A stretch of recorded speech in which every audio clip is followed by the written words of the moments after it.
Hello everyone. ভাইরালের যুগে কেউ স্বামী নিয়ে ভাইরাল, কেউ বউ নিয়ে ভাইরাল, কেউ আবার এক্সের গল্প শোনায়ও ভাইরাল। তবে যে যেভাবে ভাইরাল হোক তাদের কোনো সমস্যা নাই, কিন্তু সমস্যা হয়েছে গা মানে একজনের ফাঁসাতে আর একজনে আঙ্গুল দেয়। একজনে একটা ভুল করছেই বই মেলাতে, তাই বুঝলিয়া তোরও যে এগুলো রুস্ট করা শুরু করলি এটা তো ঠিক না। কারণ যে তিনজনে এই গন্ডগোলটা বাঁধাইছে ফেসবুকে ঢুকার পরেই দেখা যায় এই তিনজনের একজনে ঘটনা ঘটাইছে আর বাকি দুইজনে রুস্ট করতেছে।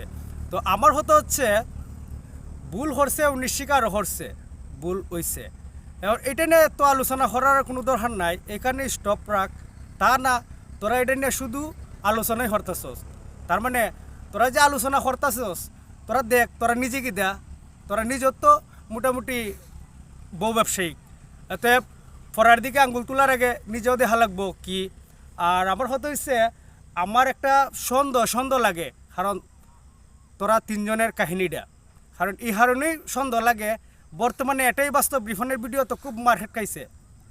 মার্কেট পাওয়া দেয় এখন তোদের তো খুবই হিংসা হইতেছে, তোদের বাজার ড্যামেজ, যার কারণে এখন কী করার আছে নতুন একটা ইস্যু। আমার যথেষ্ট পরিমাণের সন্দেহ হয় তোরা ইচ্ছাকৃতভাবে এই ঘটনাটা ঘটাইয়া মানে বর্তমান সময় একটা ট্রেন্ডিংয়ের রূপ ধারণ করছ, যাতে তোদের আলোচনা সমালোচনা বেশি বেশি হয়। তো যাই হরো সমস্যা নাই, একজনের ফাঁসাতে আর একজন আঙ্গুল দেয়া বড় হওয়া যায় না। তার চেয়ে যায় যে যার জায়গা থেকে হাস করো, সফলতা আসবে, এটাই বাস্তব।